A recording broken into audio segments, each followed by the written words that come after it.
पहिलं वर्ष असल्यामुळे आज प्रचंड उत्साहामध्ये मला अनेक समाज बांधव आज या रॅलीमध्ये या उत्सवामध्ये सहभागी झालेले दिसतात आणि याचा आनंद या गोष्टीचा आहे की सर्व धर्माचे सर्व पंथाचे लोक एकत्र येऊन ही परशुराम जयंती आपण साजरी करतो याचा मला जास्त आनंद आहे। आपल्याला माहिती आहे की ब्राह्मण समाज हा विशेषतः समाजाला मार्गदर्शन करणारा असा वर्ग आहे। कुठलाही मंत्री असो कुठलाही अधिकारी असो त्याचा पीए जर कोणी असेल तर तो ब्राह्मण समाजाचा असतो, कारण तो समाजाला एक दिशा देणारा असतो, समाजाला योग्य मार्गाने नेणारा असतो। अशा समाजाला खरं आता सध्या अत्यंत कठीण प्रसंगातून जात आहेत असं मला वाटतं, पण निश्चितच याच्यातून पण मार्ग निघेल। येणारा काळ हा चांगला असेल।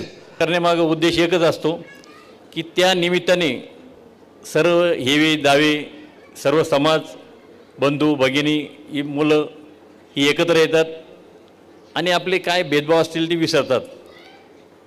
आजकाल बघायला लागलो आपण या 5-7 वर्षांमध्ये असं वाटत होतं की संस्कार आणि धार्मिक सांस्कृतिक कार्यक्रम संपतात की काय, परंतु शेवटी परमेश्वराला काळजी कुठल्या ना कुठल्या रूपामध्ये कोणीतरी कोणाला पाठवत असतं दूत म्हणून।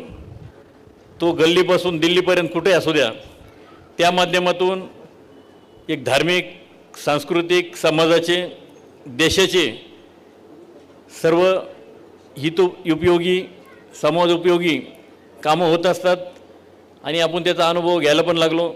आज साधा ग्रामपंचायत सदस्य जरी झाला तरी त्याच्या भावना जर असल्या की माझं गाव माझी गल्ली मला व्यवस्थित ठेवायची आहे, गुण्यागोविंदाने माझा समाज माझे बांधव कसे नांदतील हा जरी उद्देश ठेवला तर गल्ली ते दिल्लीत एकोपा राहायला काहीच अडचण येत नाही। आता सध्या आपण कुटुंबावर येऊयात परत। कुटुंबामध्ये सध्या औपचारिकता उरलेली आहे।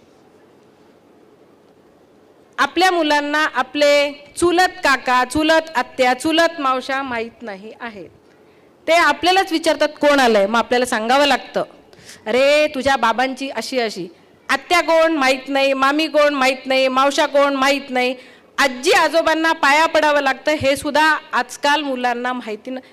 याला अपवाद आहेत, मी सगळ्यांना उद्देशून नाही बोलत आहे, हे फक्त ब्राह्मण समाज नाही हे पूर्ण हिंदू समाजासाठी लागू आहे की कुटुंब व्यवस्था आपली कुठेतरी दळमळीत होती आहे आणि तिला सावरण्याचं काम हे